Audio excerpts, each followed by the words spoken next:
उग्रश्रवा जी एक कुशल वक्ता थे। इस प्रकार प्रश्न किए जाने पर वे शुद्ध अंतःकरण वाले मुनियों की उस विशाल सभा में ऋषियों तथा राजाओं से संबंध रखने वाली उत्तम एवं यथार्थ कथा कहने लगे। सौतिरुवाच जन्मेजयस्य राजर्षेः सर्पसत्रे महात्मनः समीपे पार्थिवेन्द्रस्य सम्यक् पारीक्षितस्य च कृष्णद्वैपायनप्रोक्ताः सुपुण्या विविधा कथा कथिताश्चापि विधिवज्या वै सम्पायनेन वै श्रुत्वाहं ता विचित्रार्था महाभारतसंस्कृता। उग्रश्रवा जी ने कहा, महर्षियों, चक्रवर्ती सम्राट महात्मा राजर्षि परीक्षित नंदन जन्मेजय के सर्प यज्ञ में उन्हीं के पास वैशंपायन ने श्री कृष्ण द्वैपायन व्यास जी के द्वारा निर्मित परम पुण्यमयी चित्र विचित्र अर्थ से युक्त महाभारत की जो विविध कथाएं विधि पूर्वक कही हैं, उन्हें सुनकर मैं आ रहा हूँ। बहूनि संपरिक्रम्य तीर्थान्यायतनानि च समन्त पंचकं नाम पुण्यं दुर्निषेवितं गतवानस्मि तं देशं युद्धं यत्रा भवत्पुरा पुरोणां पाण्डवानां च सर्वेषां च महीक्षिताम्। मैं बहुत से तीर्थों एवं धामों की यात्रा करता हुआ ब्राह्मणों के द्वारा सेवित उस परम पुण्यमय समंत पंचक क्षेत्र कुरुक्षेत्र देश में गया, जहाँ पहले कौरव पांडव एवं अन्य सब राजाओं का युद्ध हुआ था। तस्मात् समीपं भवतामुः आयुष्मन्तः सर्वे ब्रह्मभूतानि नेमता अस्मिन् यज्ञे महाभागाः सूर्यपावकवर्चसः। वहीं से आप लोगों के दर्शन की इच्छा लेकर मैं यहाँ आपके पास आया हूँ। मेरी यह मान्यता है कि आप सभी दीर्घायु एवं ब्रह्म स्वरूप हैं। ब्राह्मणों, इस यज्ञ में सम्मिलित आप सभी महात्मा बड़े भाग्यशाली तथा सूर्य और अग्नि के समान तेजस्वी हैं।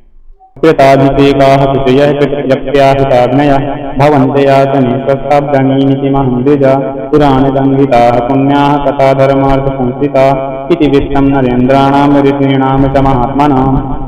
इस समय आप सभी स्नान, संध्या वंदन, जप और अग्निहोत्र आदि करके शुद्ध हो अपने अपने आसन पर स्वस्थ चित्त से विराजमान हैं। आज्ञा कीजिए, मैं आप लोगों को क्या सुनाऊं? क्या मैं आप लोगों को धर्म और अर्थ के गूढ़ रहस्य से युक्त अंतःकरण को शुद्ध करने वाली भिन्न भिन्न पुराणों की कथा सुनाऊं, अथवा उदार चरित महानुभाव ऋषियों एवं सम्राटों के पवित्र इतिहास?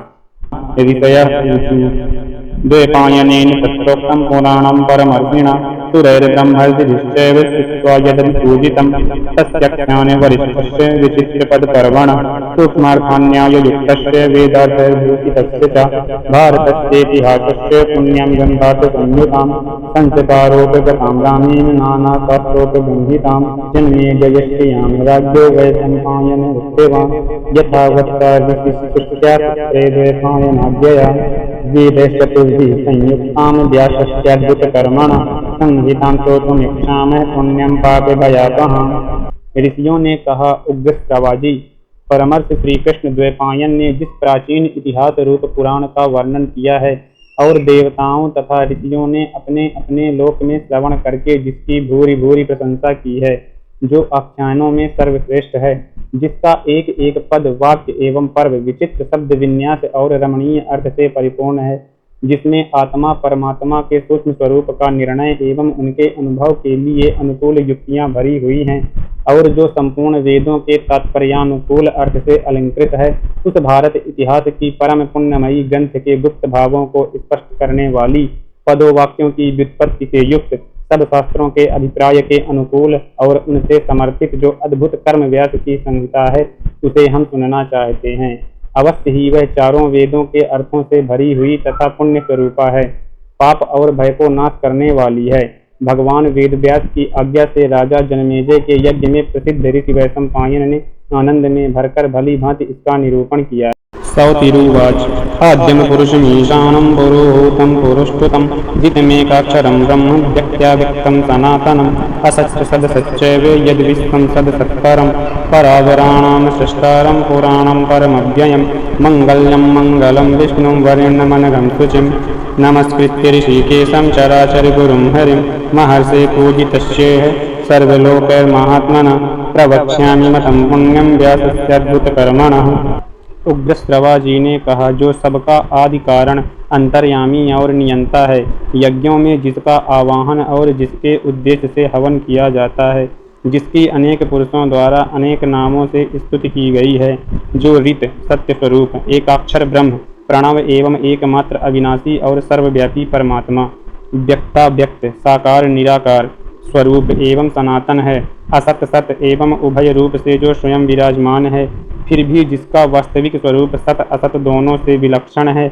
यह विश्व जिससे अभिन्न है, जो संपूर्ण परावर सूक्ष्म स्थूल जगत का सृष्टा पुराण पुरुष सर्वोत्कृष्ट परमेश्वर एवं वृद्धि क्षय आदि विकारों से रहित है, जिसे पाप कभी छू नहीं सकता, जो सहज शुद्ध है, वह ब्रह्म ही मंगलकारी एवं मंगलमय विष्णु है। उन्हीं चराचर गुरु ऋषिकेश मन इंद्रियों के प्रेरक श्री हरि को नमस्कार करके सर्वलोक पूजित अद्भुत कर्मा महात्मा महर्षि व्यास देव के इस अंतःकरण शोधक मत का मैं वर्णन करूंगा। आचक्षु कवियः केचित् सम्प्रत्याचक्षते परे आख्यास्यन्ति तथैवान्ये इतिहासमिमं भुवि। पृथ्वी पर इस इतिहास का अनेकों कवियों ने वर्णन किया है और इस समय भी बहुत से वर्णन करते हैं। इसी प्रकार अन्य कवि आगे भी इसका वर्णन करते रहेंगे। इदं तु श्लोकेषु महज्ञानं प्रतिष्ठितं विस्तरश्च समासश्च धार्यते यद्विजातिः। इस महाभारत के तीनों लोकों में एक महान ज्ञान के रूप में प्रतिष्ठा है।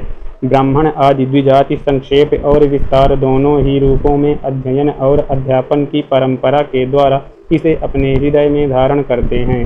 अलंकृतेन शुभैः शब्दैः समयैः दिव्यमानुषैः छन्दो वित्तैश्च विविधैः रंगितं विदुषां प्रियम्। यह शुभ ललित एवं मंगलमय शब्द विन्यास से अलंकृत है तथा वैदिक लौकिक या संस्कृत प्राकृत संकेतों से सुशोभित है। अनुष्टुप इंद्र वज्रा आदि नाना प्रकार के छंद भी इसमें प्रयुक्त हुए हैं, अतः यह ग्रंथ विद्वानों को बहुत ही प्रिय है।